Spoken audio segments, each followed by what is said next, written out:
News 7 Tamil, பொறுப்பும் பொது நலமும். 5 அம்ச கோரிக்கைகளை வலியுறுத்தி சத்துணவு ஊழியர்கள் மாவட்ட தலைநகரங்களில் கருப்பு உடை அணிந்து போராட்டத்தில் ஈடுபட்டனர்.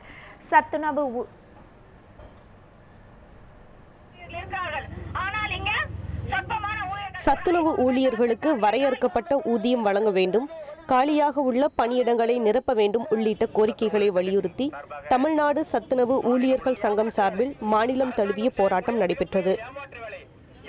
கடந்த முதலமைச்சர் அவர்கள் தேர்தல் வாக்குறுதியாக சத்துணவு ஊழியருக்கு அளித்துவிட்டு 3 ஆண்டுகளாகியும் கோரிக்கை இன்று வரை நிறைவேற்றப்படவில்லை.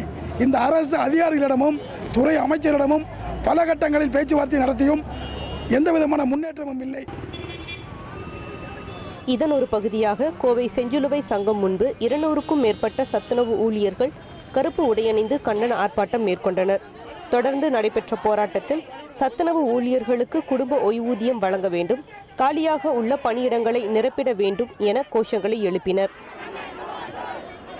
30 ஆண்டுகளாக அந்த சத்துணவு திட்டத்தில் பணிபுரிந்து ஓய்வு பெற்ற போது 1000 ரூபா தான் முதியோருக்கு கொடுக்குற அந்த 1000 ரூபா பென்ஷன் தான் கொடுக்குறாங்க. ஆனால் விற்கிற விலைவாசி விண்ண முட்டிட்டு போகுது. பின்னர் கோரிக்கைகளை வலியுறுத்தி திடீர் சாலை மறியலில் ஈடுபட்டனர். இதனையடுத்து மறியலில் ஈடுபட்ட அனைவரையும் போலீசார் கைது செய்து அழைத்துச் சென்றனர்.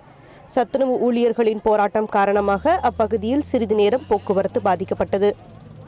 தமிழரசி, நியூஸ் 7 தமிழ், கோவை.